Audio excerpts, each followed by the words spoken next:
Namaskar, Jai Hind, Jai Bharat, and welcome to Dev Talks. This is Adi. I have with me Lieutenant General Raj Shukla, who's going to help us understand कि भाई दुनिया में there is a change in geopolitics पूरी तरह से. And something I've been alluding to that geopolitics has now become realpolitik. People are talking about this openly. Am I right or wrong? Let's find out. Sir, Jai Hind, good afternoon, and welcome to the show. Thank you, Aadi. Thank you, and a great pleasure to be back on your show. So, as I said, first question: has geopolitics, which was always realpolitik at the end of it, but is it now? Is it the era of geopolitics over, and has realpolitik now taken over? कि भाई अब दुनिया में जो real चीजें हैं, real interest हैं, उसी के ऊपर बात करते हैं. बाकी let all the fluff be on the side because of the crisis that we are going through in around us today, sir. What the real issue seems to be is this: that there is so much change happening in the world. There is so much of disruption that is happening, which is leading to a lot of other impulses. One of the most prominent impulses is that of geopolitics.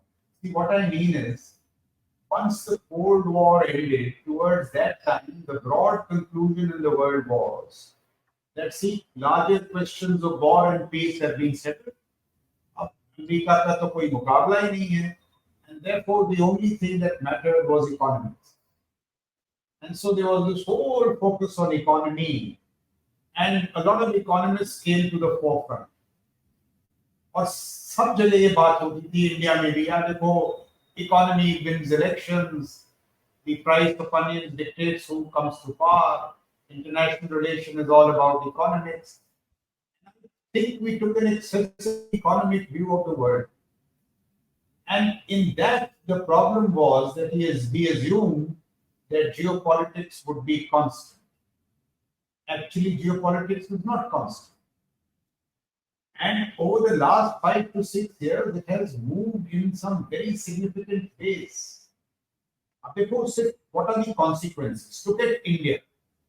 Every year we say that, this is the economic survey, which is basically a survey of all that is happening in the internal economy, the external economy, linkages, trade, business, commerce, agriculture, so on and so on. And then we say that we will spend 2% of the GDP on defense.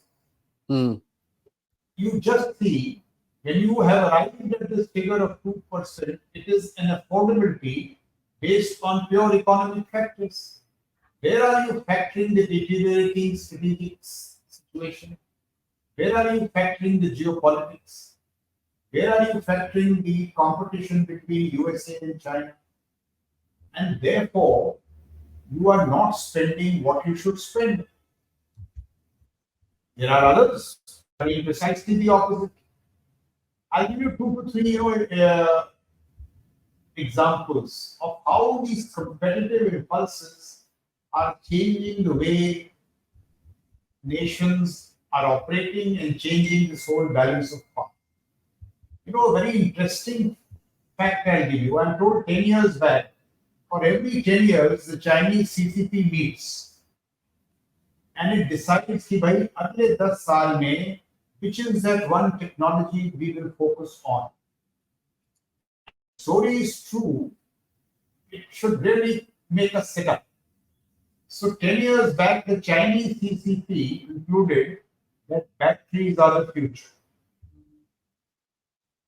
Having concluded that batteries are the future, the Chinese university ecosystem designed 50 exclusive courses on batteries, 50 battery chemistry, battery metallurgy, battery this, battery that. There was a whole university, I think the Central South China University or some such university, which focused only on batteries. So today you have an entire generation of Chinese who've done their BSc on batteries, MSc on batteries, doctorates on batteries. And suddenly, should it surprise us that China has captured 90% of the market in batteries? When the USA wakes up to the Chinese challenge, it finds that it can do nothing because the cost of producing batteries in USA is 6 times that of China. Hmm. So even if they change policies, money goes with the mayor, or the what is it? Money makes the mayor go. Yeah. So Chinese EVs are now flooding Europe. They are flooding USA. They have pushed out Germany. And Chinese batteries are also used in space. They are used in radar systems. They are used in missiles. So many other places. I'll give you an example. You look at a normal AD system. A normal AD system will have 6 vehicles following it. 3 of them will be generators because of our inability to miniaturize the power backup batteries. And if you have 6 vehicles, look at the signature that you send. Vis-a-vis a Chinese system which have 1 vehicle with far miniaturized batteries. Now I'm just picking one example. Now these are the real competitive impulses which we have to grapple with. And why India now is the third most powerful country in the world. Just think of it. We are the 5th largest economy, soon to be the 3rd largest economy. After USA, China, who's there? Everybody is talking of India. You know, there is this guy, Kishore Mehbubani, whom I keep quoting. He says, in 1924, 1,000 Britishers ruled 300 million Indians. Hmm. Today, can the Britishers even think of ruling India? 100 years back, they ruled us without a whimper. Just 2 weeks back, he's written an article in the Financial Times in London, and London carried it, saying that the time has come for the UK to cede its Security Council seat and its veto power to India because India is the new reality. Now, the point I'm making is that now, as we are entering the big power gymnasium that Swami Vivekananda spoke about, we have to be very conscious of these competitive impulses. Because in this big power game, there is deception, there is ruthlessness, there is aggression. That is the nature of the geopolitical play. So we have to really step up our games in these things like battery. I'll give you one more figure. I mean, look at this. While so much good is happening in India, the real right things are happening. Look at the challenges. USA spends $975 billion on R&D. The chairman of the American Science Foundation, an Indian by the name of Dr. Panchana, says that the American Science Foundation, and he's not talking of DARPA, civil science. American Science Foundation is the offensive arm of the Pentagon. Yep. Without the American Science Foundation, Pentagon is mere defense. Look at the thinking there. R&D, USA spends $975 billion every year. China is catching up fast, $575 billion. I was looking at our figures. They vary from $2 billion to some say $20 billion. Even if it is $30 billion, look at the difference. So, as we enter the big power gymnasium, we have to step up our game because that is how the world is changing. That is how geopolitics is changing. And in a conflict situation with China, there will be no runners-up. There will be only one winner. So, while a lot of good is happening in India, we have to step up our game in this regard. If I may just make another point about geopolitics from the recent events in Bangladesh. I mean, I'm told the Jamaat is being backed by the USA. When Sheikh Hasina went to Bangladesh, her visit was shortened because suddenly, for some reason, China snubbed her big time. They were not wanting to meet her. What they did to Sheikh Hasina in Beijing had drastic impact. Now, China and USA were playing this big game in Bangladesh. There may have been other factors too. You are seeing the weaponization of religion. Many of the BNP ideologues look at the South Asian regions in this manner. They say South Asia, so many Hindu majority states, so many Muslim majority states, so many Buddhist majority states. So they don't talk of the danger of Indian hegemony alone, they talk of Hindu hegemony. Now I am not saying that we do a similar thing, but we have to look at events through this lens because there are Hindus there. Those Hindus need to be protected. Look at the linkages between Myanmar and Bangladesh. This drone stuff which has happened in Manipur has been happening in Myanmar for a long time. The rebels there have been using drones against the Myanmar army. So today, when these theatre commands come about, the theatre commander, Eastern Theatre Commander, his worry is not only Western Theatre Command, his worry is not only insurgency in Manipur here, there. He has to look at linkages beyond Myanmar, Bangladesh, religion, drones. Everything is coming together. So in that sense, there is no single factor, but these whole competitive impulses, weaponization of this, weaponization of that, technology. I mean, drones, the way they have been used in Manipur, because they could not physically close in because security forces had buffered the two. Here come some drones and they hit a whole village. See what the drones are doing in Ukraine. Russia has used drones to take out 80% of Ukraine's energy grid. So I would rather say that look at the big change and the disruption, technology, geopolitics, religion.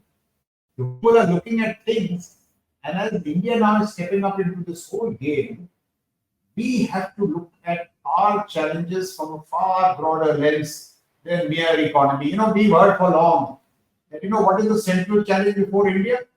The central challenge is that we must stabilize our peripheries. Once we stabilize our peripheries, there will be peace and we can prosper, we can grow economy. As I look back, that is a very simplistic view of things. Today, I think I am quoting Dr. Jaishankar, and he says that India will always have to grapple with these poly crises, multiple crises. Bangladesh should surprise us. But even as Bangladesh happens and we grapple with Bangladesh, we should not lose sight of our bigger aspirations. So we have to learn how to rise amidst crisis.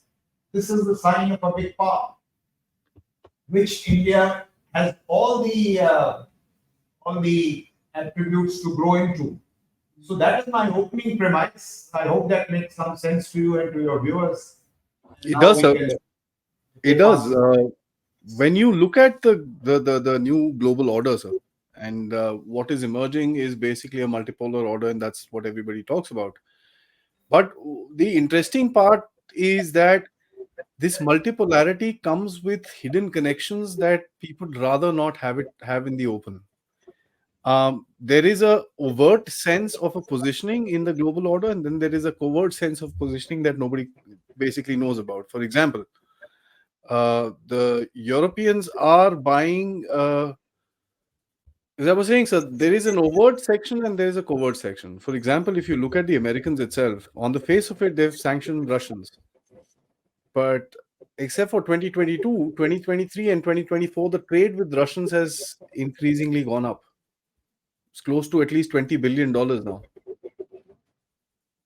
You see the Europeans buying oil now directly from Russia. There are pipelines running through Ukraine. So self-interest is there and animosity is also there.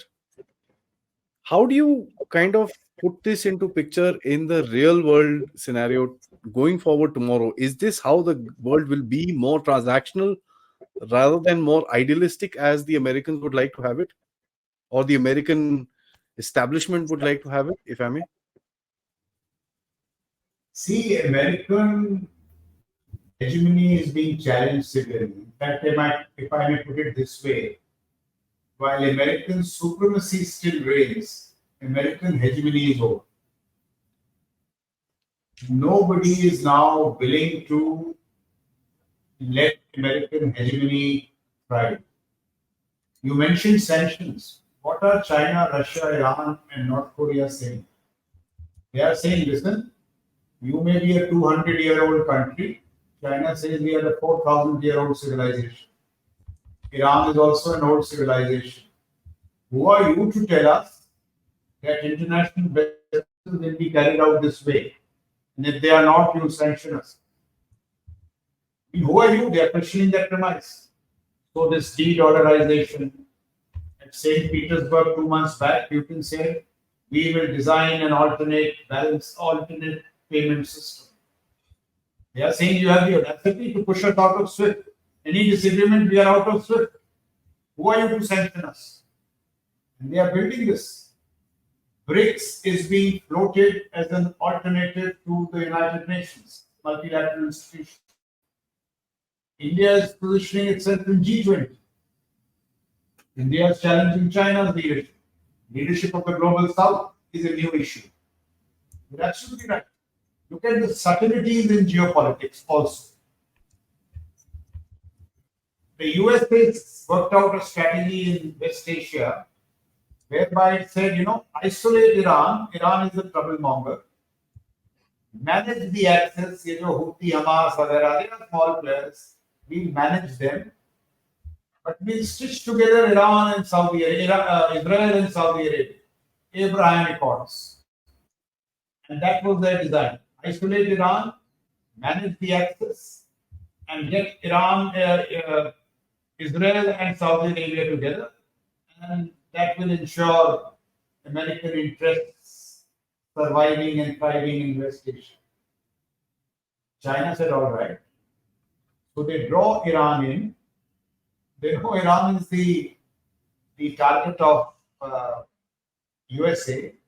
They draw Iran in, do a deal between Iran and Saudi Arabia. They broker that deal. They prop up the axis. So a lot of drones, chips to Iran and from Iran to Hamas, Houthis, the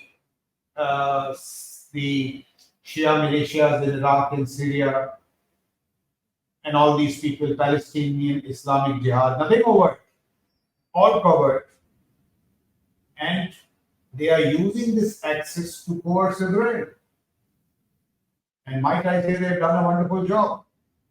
From Hamas, what Hezbollah is doing, all this, the very unfortunate hostage killing, but this is active coercion.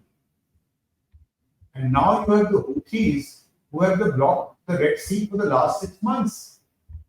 In the first 3 months of this year, maritime traffic has halved.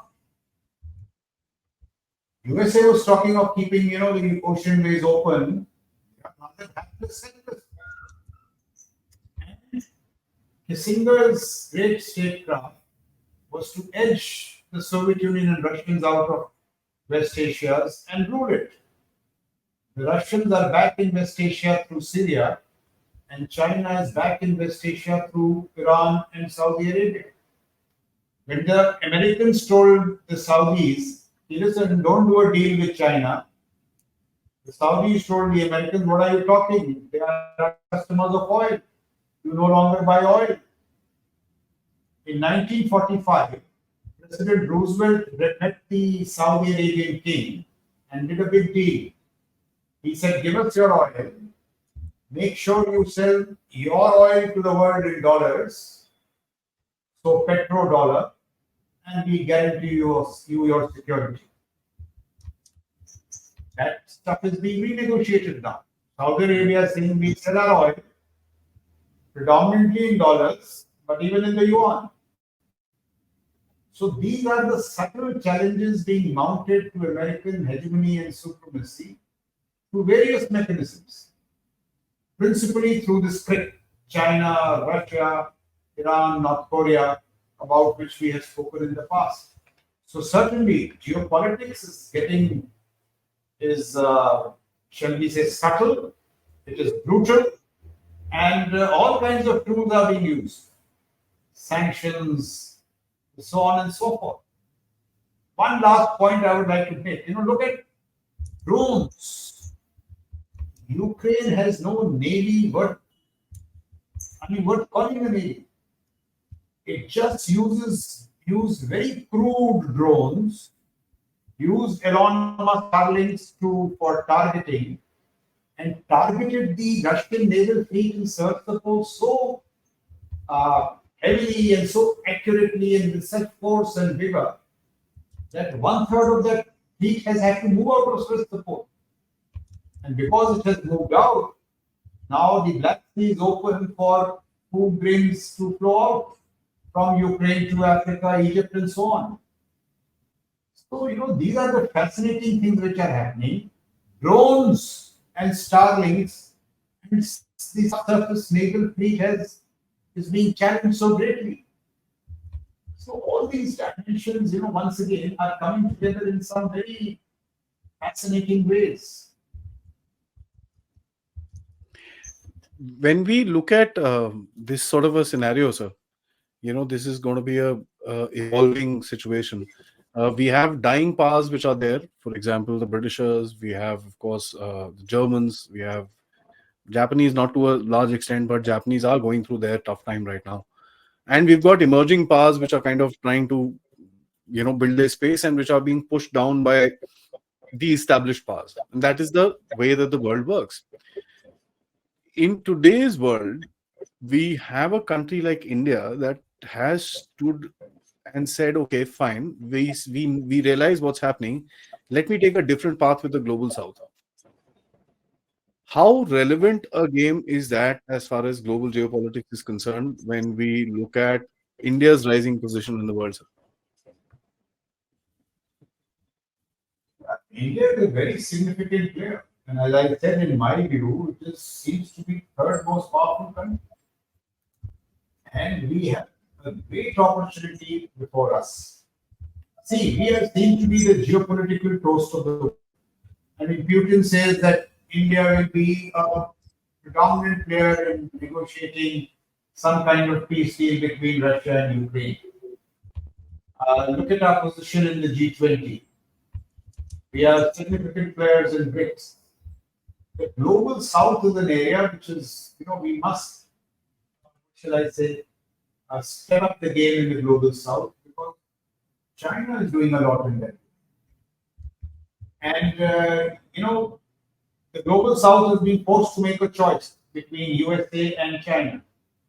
We, I think, have a role in terms of ensuring the autonomous rise of the global south. We say, you please don't make choices. Indian foreign policy doesn't force you to make choices. So what their foreign minister calls, multilaterals, I2, U2, so on and so forth. Many of those things are in the works. I would just like to make a point about strategic autonomy. Strategic autonomy, in my view, is a very wise choice because it tells you that we will not take sides. There are no alliances, no treaty obligations. We will exercise our choice in accord with our interests in order to ensure that our interests are always upheld. But now, given the manner in which national security is becoming so, shall I say, central to the geopolitical project, we have to take a careful look at our defense spending. I'm making this case that we must increase our defense spending because if we don't do so, how will we oil the wings of our strategic autonomy? Let us not forget that 1962, while we were talking non-alignment, we were at the end of the day, Prime Minister Nehru was forced to write to President Kennedy looking for military equipment. In 1971, it was the Indo-Soviet treaty which helped greatly in fending American pressure off, especially in the Bay of Bengal. So in that sense, we have to recalibrate our strategic autonomy. Essentially, it's a very wise decision, but we have to recalibrate our strategic autonomy in terms of the building threats. So I would say that this is a period of great opportunity, but also challenges. We have to be wise in terms of how we play the larger game of statecraft, which means fusing diplomacy, technology, military prowess, the manner in which we tackle geopolitics, so on and so forth. That's true, sir. So, but then you have also challengers who will want you to kind of stay in their place. And today, I mean, of course, China is a major challenger, but I don't think China is interested in challenging India anymore because I think they will keep pricking and prodding and stuff like that. But I don't think the way that they had shown the aggression in 2020, that's something that they would want to do. Having said that, I'd obviously always want to be prepared for it. Our challenge comes from the West, and we see that they would not appreciate us taking up a position in the world which would make us sit on the high table, if I may just crudely put it. How do you think India should kind of navigate something like that, sir? But see, we have great leverage with the West. Hmm. Let's take USA. In its contest with China, isn't India a central figure? I mean, I say that the leverage is being created really, really well as far as the defense industry in India is concerned. We are now becoming one of the largest suppliers of ammunition, basic small arms, and artillery ammunition to the US and NATO. Not only ammunition, Aadi, I'm making this in the technologies which matter today, emerging disruptive technologies like drones, precision breeds, space, AI. They are Indian startups who have now come up through the IDEX system. 114 AI, Third Eye Tech, Group, New Space, Group Space, Dronacharya, so many of them. We must now make some of these startups into national champions, give them orders. If you don't give them orders, Someone else they are may. getting orders from outside. We must take these startups and convert many of these technologies into combat effects and take them quickly to the foreign companies. Atmanirbharta in defense so far has done a wonderful job. In the next phase, it needs to take these technologies to the fight, to the borders. And also, many of these companies can grow into what the West calls national champions. India also must start looking at becoming a defense powerhouse. If 20 corporate majors in the world, top 20 corporate majors in the world, out of these 27 are Chinese, why shouldn't at least 3 companies of India be Boeing, Lockheed, so on and so forth?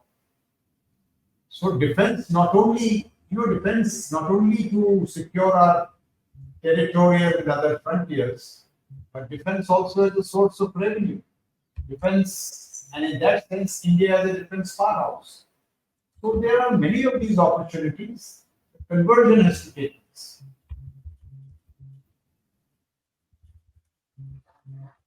So, sir, what else? I mean, see, defense and this and that.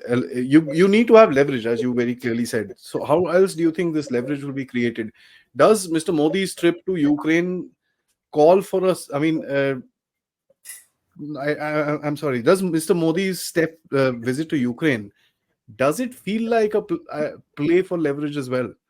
Because if you're able to actually make yourself important in that particular conflict, which is basically divided the world into two, the Israel war is polarizing at a people level. It's not polarizing at a national level because people have the nations have their priorities very clear.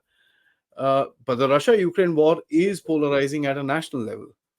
If we are able to put ourselves in the middle of it, do you think that will count for a really large amount of leverage, which would give us a little more freedom to kind of figure out stuff within our own neighborhood as well, sir? I think in the last, what should we say, 5 to 10 years, our foreign policy has been reasonably pushy. It has, we have reached out to major parts of the world. We have diversified our choices. For example, look at the push to chips. The attempt will be being made in Singapore to give a fillip to the chips industry. Look at what is happening with Apple coming in. So, the Prime Minister, I think, sometime back at the Economic Times Summit said it is a lift-off decade for India. This may well be the decade provided this convergence happens. But having said that, let's take chips. So, chips defined the victor of Cold War One, United States. Chips is shaping Cold War Two, the Chips Act and so on and so on. Chips may define Amrit Kaal. So while many of these right moves are being made, there is a long way to go. We have just begun the semiconductor mission. There is some talk of a semiconductor mission, a defense parallel to the semiconductor mission. Mm. Many of these Indian startups now are doing very well. They are moving out from silicon to non-silicon, uh, and integrating fab and design networks in India. But many of these areas are so technical, so technologically driven. The competition is so fierce. Victory is not guaranteed. You have to battle it out. Yet we are diversified. It's Israel, say arms, Israel, Russia, USA, even say technology from Japan, Korea, Singapore. So it's a big game there. But I have one view that one of our best technological bets is US. Mm. Mr. Rajnath went, he signed the Honorable Raksha Mantri the supplies agreement, which is what? That the Americans can buy any stuff from us and we can buy from the Americans. So it is And we strengthening the defense ecosystems. and we'll The give each other position, a priority. yes, the positioning of liaison officers in American theater commands. This is a proposal which is moved 10 years back. It is now taking finality. An Indian liaison officer being posted in the Special Operation Command in Florida. So you get to know what the Americans are doing. Prospects of collaboration increase. So technological enablement of the Indian military, I argue, is in the American national interest. So this is our leverage with them. So a Hmm. lot of these things are happening. We have our markets, one of the best markets, biggest markets. We are a thriving democracy. So for so many reasons, our leverage quotient is high. The challenge is on the delivery quotient because we have to deliver all these promises in a very quick time frame. Yeah. As I've said, Amrit Kaal also has an economic logic. This time window is not open forever. We must do it fast. We must grow rich before we grow old. And that timeline is somewhere around 2047. So, once again, remarkable opportunities. There are also challenges. Conversion is the central factor. How we convert these challenges into opportunities. Lastly, sir, before we wrap up this interesting conversation, might I ask 3 or 4 things that you would say that these are 3 or 4 things that will be very critical going forward into the global order? One, of course, is technology, semiconductors. This is something known. But apart from that, what do you think is going to be critical that India should focus on going forward to kind of be a part of the global order and be relevant within the world going forward as well? What are the 3 or 4 things that you would like us to focus? See, many of the things which are happening are good. Our economy seems to be in good shape. You look at inflation, you see growth rates. Uh, some of the red tape needs to go down because this FDI flows is really not happening in the manner it should. All that we can do to minimize red tape. Hmm. Second bit is this, Atmanirbharta and defense and the larger Atmanirbharta project is basically about private sector startup infusion. The next phase of growth in India has to come from private sectors and from startups. There, while we are making the right noises, it must convert into speed and scale. Because true energy, innovation, energy and enterprise comes from private sector and startups. The whole game is innovation. And innovation cannot come from PSUs, from a very government-oriented structure. It has to come from the private sector and startups. And the third thing I would say is that we must ensure fail-proof deterrence. As our economic project goes, while there are many opportunities, there are lurking dangers. We must never forget we are a latent power with a superpower threat on our border. Superpower threat. So while there are many opportunities, there are lurking dangers. And here we must ensure fail-proof deterrence. Which means what? There is no point saying that, the Chinese did Galwan or the Chinese did 62. We must make sure that they are not even tempted. They don't dare do it. And to do that, we have to do multiple things. Our whole defense enterprise changes which are happening, speed and scale, structural corrections, cultural transitions, defense spending, statecraft. We must focus on these issues with greater vigor. See, China is not an irrational actor. It will only do wrong stuff if it sees weaknesses. And we must make sure that no weakness of any kind is created. If we do that, it will. If China backs off all these economic opportunities that I've spoken about, all these technological possibilities that I've spoken about, it truly take us to the next level.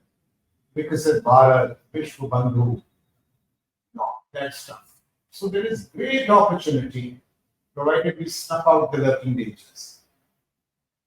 I think that's the last line that you said is the catchphrase for the show, sir.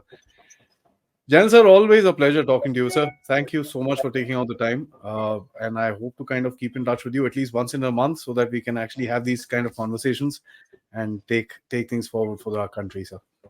Thank you. Right, thanks a lot. Great pleasure. All the best to your viewers. Goodbye. See you. Thank you, sir.